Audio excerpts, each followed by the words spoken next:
Bale. Oh, Bartra. Beat for pace here by Gareth Bale. It's a terrific run. Can he go all the way? 把球传给3秒后的自己，这可不是只在漫画中才有的，而在现实中也上演过。用出这一招的人名叫加雷斯·贝尔，人称大圣。他的速度比姆巴佩还要快，冲刺的极限速度每小时40公里，带队能力比哈兰德还要强，带领威尔士队时隔64年重返世界杯。他是足坛的大场面先生，从西甲、欧冠一直赢到了美职联。巅峰期，他用世界第一的速度留下了很多经典的名场面。今天就让我们来聊聊他的故事。加雷斯·贝尔在1989年出生在威尔士的加迪夫。众所周知，英国是由英格兰、威尔士、苏格兰和北爱尔兰组成的，在奥运的时候会组成一支英国代表队，但足球就完全不一样了。每一个国家都会有他们自己的国家队，这也是为什么世界杯没有英国队。但除了英格兰国家队以外，其他3国的整体实力都比较弱，威尔士的排名更是一度掉到100名以外。而且贝尔他因为血统的关系，其实是可以代表英格兰出赛的，但是他选择了出生长大的威尔士，并最后带领着红龙军团再一次登上世界舞台。小时候的贝尔就已经很有大圣的样子，尤其是耳朵非常的显眼。他在运动上很有天赋，在学校里是足球、曲棍球和田径的校队，14岁的时候就能跑出100米11.4秒的成绩。除了非常崇拜曼联的威尔士名将吉格斯，也从小就幻想着加入皇家马德里。出色的表现让他很快就被看中，加入英冠俱乐部南安普顿的少年队。于是他每个星期往返在英格兰和威尔士，同时在学校和俱乐部训练足球。在专业的训练指导下，他很快和学校的同学拉开差距，还被老师规定比赛时不能用左脚，这也让他练出了他的右脚能力。但是在精英聚集的职业俱乐部，贝尔的发挥并不是那么理想，连教练都直言他不是个顶尖选手，只是能走左边，还有一脚不错的传中。在发育期的他遇到了很多伤病，甚至差一点就被球队放弃，最后是在一场关键的比赛踢出好的表现，才为自己争取到一份职业合约，正式进入南安普顿的一线队。历经过成长期的伤痛，进入职业队的贝尔马上踢出了好的表现，成为一个备受瞩目的足坛新人。2006年，他成为南安普顿史上第2年轻的出场球员，又在1个月后打破纪录，成为威尔士成年队史上最年轻的选手。当时作为球队的左后卫，他比赛时并没有太多的射门机会，不过一脚难以防守的任意球却让他多次攻破对手的球门。在场上飞快奔跑的速度，大力打进死角的任意球和进球后的空中专题360度的庆祝也成了他的招牌动作。这个赛季他被选为英冠最佳年轻球员，并获得了很多豪门球队的关注。虽然最后南安普顿没有升级到英超，但是来自北伦敦的热刺队以1000万英镑的转会费签下贝尔，将这名天赋异禀的年轻人带到了英超赛场。2007年，贝尔正式登陆英超，当时的热刺还不是现在的 Big Six， 不过也是一支强劲的传统球队。来到这一个竞争激烈的舞台，稍有不慎就有可能前功尽弃。虽然贝尔很快留下了进球的记录，但却因为受伤和手术缺席了大半个赛季。更尴尬的是，贝尔却像一个扫把星一样，只要他登场的比赛，球队一场都没有赢过。连续的实力让他失去信心，甚至热刺也想过要把他送走。不过主教练雷德克纳普还对他保有耐心，让他在球队大幅领先的时候替补出场，帮助他打破魔咒，找回信心。因为队内的主力左后卫是喀麦隆的埃科托，所以教练决定把贝尔移到左翼的位置。结果这个变动马上有了效果，他突破和传中的能力被放大，射门的机会变多，防守的弱点则被弥补，让贝尔的表现越来越出色。2010年的英超联赛，他用一脚凌空抽射震惊了全场。欧冠外围赛面对瑞士伯尔尼年轻人，他传出3次助攻，外带1颗点球，一人独造4球，帮助球队大胜对手，带领热刺第4次杀进了欧冠正赛。当时他们的小组赛对手是意大利的卫冕冠军国际米兰，热刺作为一支欧冠新军，没有任何人看好他们能击败这支意甲豪门。而国际米兰也很快展现实力，仅仅上半场就踢出了4-0。在这个绝望的时刻，贝尔没有放弃，下半场比赛他就像打通了任督二脉，拿出速度全力冲刺。面对当时的世界第一右后卫麦孔，他连续3次从左路进攻，用几乎一模一样的方式打进3球，在下半场完成了帽子戏法，在比赛结束前把比分追到了3-4。虽然最后球队输了这场比赛，但是这一天晚上21岁的贝尔闪耀欧洲。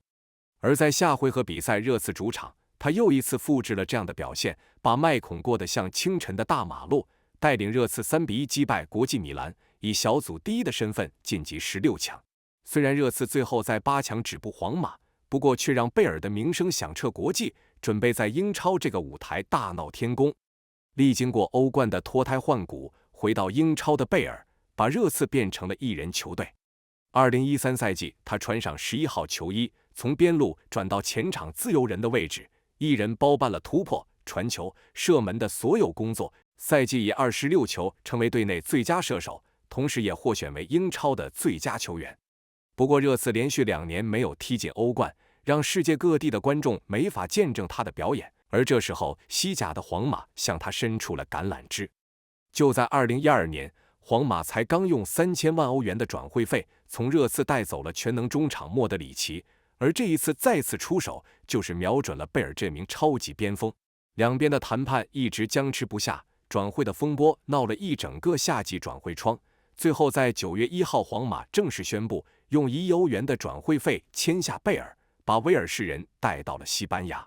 这笔转会费创下了当时足坛的新纪录，让贝尔成为史上第一个1亿元先生，也是当时足坛身价最高的球员，在 C 罗和本泽马身边开启新的 BBC 时代。2013赛季，贝尔加入皇马，背着1亿元先生的称号，他的压力可是非常之大。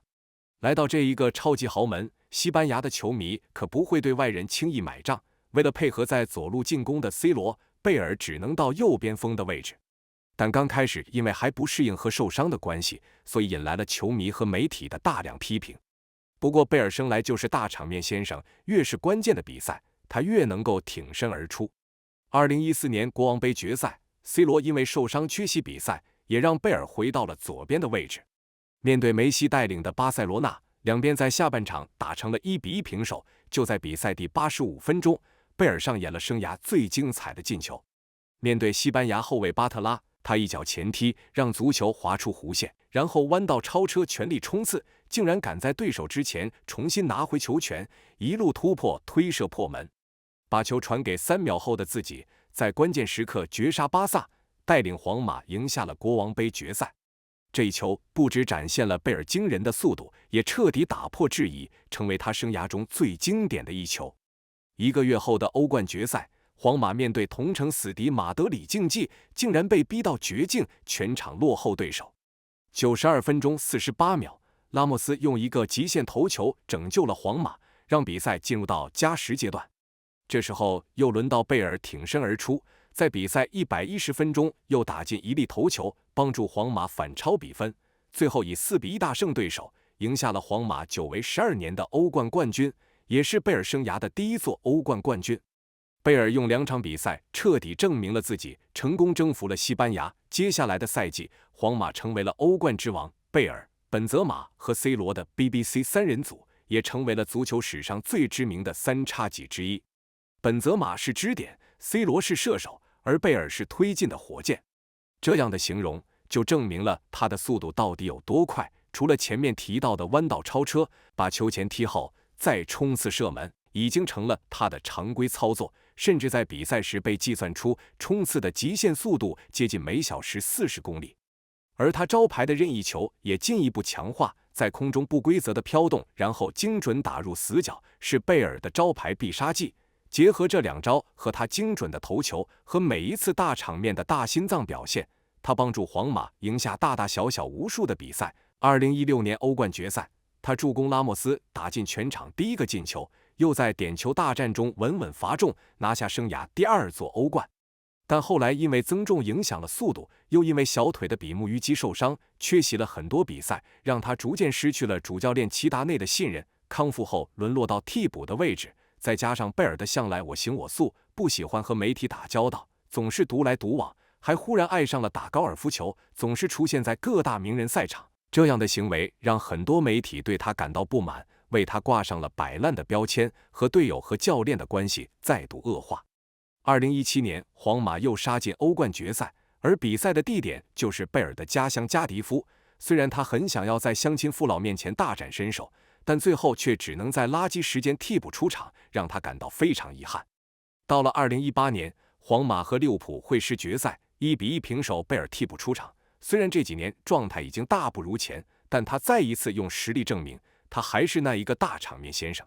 仅仅上场不到3分钟，贝尔凌空接球倒挂金钩，石破天惊的进球点燃全场，皇马2-1取得领先。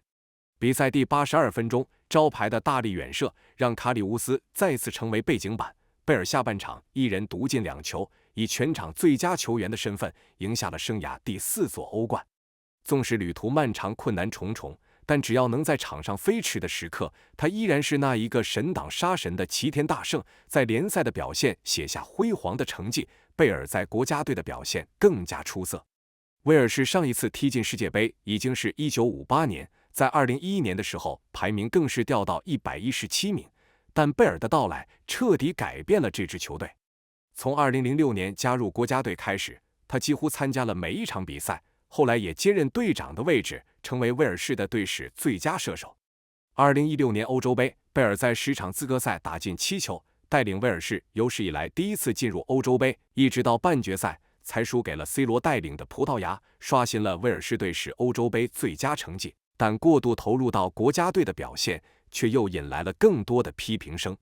特别是在2019年，贝尔再一次带领球队进入欧洲杯，还拿出了一幅写着威尔士、高尔夫球、皇马的旗帜。这样的行为让他和俱乐部彻底决裂，上场的机会越来越少，再后来干脆直接摆烂。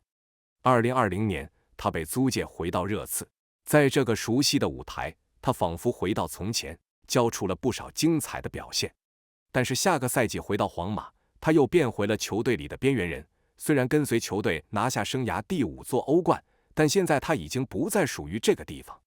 在名利场征战了这么多年，曾经那个腾云驾雾的加雷斯·贝尔也逐渐迎来了生涯的尾声。2022年，贝尔离开了皇马，加入美职联的洛杉矶 FC， 而就算到了全新的舞台，他还是维持了一贯的大心脏属性。这个赛季，洛杉矶一路杀到了美职联的总决赛，和费城联争夺冠军杯。比赛来到127分钟，洛杉矶2-3落后，这时候贝尔挺身而出，在比赛最后1分钟追平比分，最后也赢下点球大战，顺利地拿下美职联总冠军。从西甲、欧冠一路赢到了美职联，而眼下他最重要的任务就是带领威尔士红龙军团挑战卡塔尔世界杯。早在2021年3月，贝尔就在世界杯的资格赛带领威尔士杀出重围，以第2名的积分进入到第2轮。而来到2022年，贝尔的家乡加迪夫，他在2场淘汰赛包办了所有进球，以2-1击败奥地利，1-0淘汰乌克兰，在全国人民的见证下，带领威尔士时隔64年重返世界杯。全场的球迷球员一起欢呼，庆祝这一个难得的时刻。而来到11月的卡塔尔世界杯，他面对美国队造点并打进点球，完成了威尔士64年来的第1个世界杯进球。虽然最后小组垫底遗憾出局，但是以一人之力扛起整个国家，创下几十年来最好的成绩，能够做到这点的贝尔就已经是个当之无愧的国家英雄。时间来到2023年，结束了世界杯的征战和长期的职业生涯，33岁的贝尔正式宣告退役。虽然他的状态还可以再踢几年，不然去沙特联赛养老一定也是没有问题，但或许是看清了这一个名利场，让他对心爱的足球已经不再眷恋。巅峰时期一人杀穿英超，在皇马拿下5座欧冠，最后完成最大的梦想，带领威尔士重返世界杯，历经困难重重，赢下每一次的生死决战。此时的贝尔已经修成正果，成为了足坛历史上不可磨灭的传奇人物。接下来的时间就是好好打高尔夫球，好好享受生活了。